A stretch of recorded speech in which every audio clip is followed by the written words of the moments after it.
Assalamualaikum dan selamat sejahtera. Saya Mazurul Sulaiman dari Jabatan Pedagogi Bahasa Melayu IPG Kampus Bahasa Melayu Kuala Lumpur akan membentangkan kajian saya yang bertajuk Leksis Ibu versus Leksis Emak. Leksis Ibu dan Emak yang merujuk kata nama am merupakan dua leksis yang mempunyai konotasi yang tersendiri dalam masyarakat.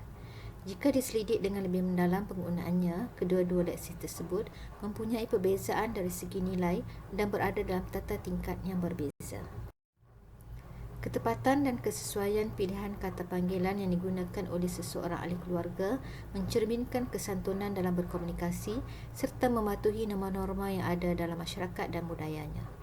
Penggunaan nama panggilan sama ada ibu, emak, umi, mami, mama dan beberapa panggilan lagi meskipun mempunyai maksud yang sama iaitu wanita yang melahirkan anak, namun dari aspek perkamusan dan penggunaannya terdapat pelbagai perbezaan.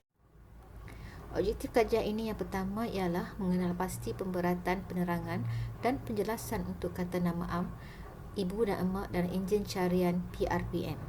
Yang kedua, membuktikan leksis ibu lebih banyak diberi pemberatan berbanding leksis emak dalam enjin carian PRPM. Kajian ini dibataskan kepada tinjauan makna, pencarian dan penjelasan makna kata nama am ibu dan emak berdasarkan dapatan daripada enjin carian PRPM seperti yang dipaparkan. Kajian ini juga dibataskan kepada carian pada bahagian maklumat kata ditemui juga dalam dan pantun dalam PRPM seperti yang dipaparkan. Kajian berkaitan tentang makna perkataan dan sebagainya dilakukan oleh pelbagai pihak, antaranya oleh Hishamuddin Isam dan Nursimah Ma'awal 2012, Nurwati Muhammad Zain dan Hishamuddin Isam 2013, Irwan Azman Mahazan et al. 2015 dan oleh Azman Makrifin Muhammad Syawal Narawi dan Osman bin Awang 2016. Dalam melaksanakan kajian ini, pengkaji telah memilih untuk menggunakan kaedah tinjauan yang menggabungkan antara penyelidikan kualitatif dan kuantitatif. Data kuantitatif dipersembahkan dalam bentuk jadual, manakala huraian dan penjelasan kualitatif dengan mengambil beberapa sampel pantun yang dapat mewakili isu yang dikenal pasti.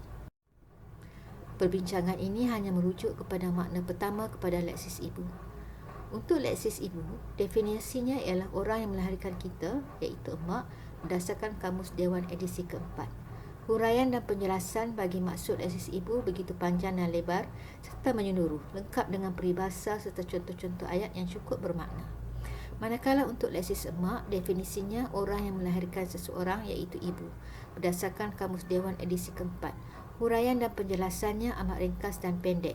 Tuan-tuan dan puan-puan perlu lihat kepada paparan yang disertakan. Melalui PRPM, penggunaan leksis ibu dapat ditemui pada 29 sumber, manakala leksis emak pada 23 sumber seperti dalam jadual. Mengambil contoh Kamus Bahasa Melayu, leksis ibu ditemui sebanyak 1000 kali, manakala leksis emak hanya sebanyak 139 kali. Seterusnya dipaparkan juga tentang penggunaan leksis ibu dalam artikel majalah sebanyak 1000 kali, manakala leksis emak 39 kali sahaja. Walau bagaimanapun dari segi dialek, banyak dialek menggunakan leksis emak mendahului leksis ibu. Penggunaan leksis emak tidak ditemui dalam kamus sains, kamus teknologi maklumat, glosari sains untuk sekolah, glosari matematik untuk sekolah, Kamus Dewan Perdana, Bahasa Sukuan Bajau, Bahasa Daerah dan Daftar Istilah Industri Perkhidmatan Kewangan. Analisis ini menunjukkan leksis ibu lebih banyak digunakan berbanding leksis emak. Malahan dalam sumber Kamus Bahasa Melayu, Kamus Bahasa Inggeris, istilah Mabim, istilah Bahasa Melayu, artikel akhbar, artikel majalah, ensiklopedia, buku dan khidmat nasihat, leksis ibu amat ketara mendahului leksis emak. Walau bagaimanapun, pada glosari dialek Johor, glosari dialek Kelantan, glosari dialek Negeri Sembilan, glosari dialek Melaka dan glosari dialek Pahang, jelas pada kita leksis emak banyak ditemukan. Ini mungkin kerana leksis emak memang sering digunakan dalam dialek tetapi bukan dalam bahan sumber yang menggunakan bahasa standard. Daripada 29 sumber yang dinyatakan dalam jadual di atas, kosakata ibu terdapat pada 113 pantun berbanding kosakata emak yang ditemui pada 41 rangkap pantun sahaja dalam PRPM. Pengkaji telah membuat analisis tentang tema-tema pantun seperti dalam jadual berikut. Mengambil contoh untuk pantun adat, sebanyak 34 rangkap pantun menggunakan leksis ibu, manakala cuma 5 rangkap pantun yang menggunakan leksis emak. Penggunaan leksis ibu banyak terdapat dalam pantun bertemakan nasihat, pertalangan dan adat, manakala tiada pula dalam pantun bertemakan kepahlawanan. Tetapi leksis emak ada dalam satu pantun kepahlawanan. Berikut ialah contoh pantun-pantun tersebut. Pantun nasihat. Masak buah jambu, masak jangan selalu. Susah payah ibu, tetap diingat selalu. Sumber pantun Melayu Sarawak. Pantun yang kedua, apabila lihat kayu di kapak, tentu keringat banyak meleleh. Apabila taat ibu dan bapa, tentu mendapat anak yang soleh. Sumber Khazanah Pantun Melayu Riau. Pantun pertalangan. Banyaklah tebu perkara tebu, tidakkan sama tebu lanjung.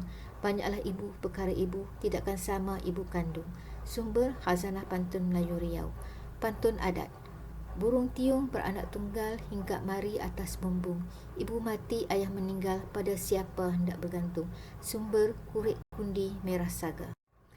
Kajian yang menggunakan landasan data dalam PRPM menunjukkan bahawa leksis ibu dan emak mempunyai aras penjelasan dan penerangan yang berbeza. Leksis ibu mendapat prioriti yang lebih untuk dijelaskan dan dihuraikan secara terperinci berbanding leksis emak.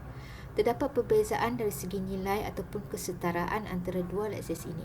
Dapatan ini juga jelas menunjukkan bahawa pendefinisian dalam kamus rujukan awam masih boleh dikembangkan lagi bersesuaian dengan penggunaannya dalam masyarakat penutur bahasa Melayu. Cadangan, kajian tentang bahasa dikaitkan dengan masyarakat antara cabang ilmu sosiolinguistik. Namun, kajian-kajian yang berkaitan penggunaan bahasa, khususnya aspek kosakata dan realiti penggunaannya dan kesebarannya masih kurang dijalankan. Justru pengkaji mencadangkan agar kajian sebegini dapat dilaksanakan, terutama yang memberi fokus kepada bahasa. Sekian sahaja pembentangan saya. Terima kasih.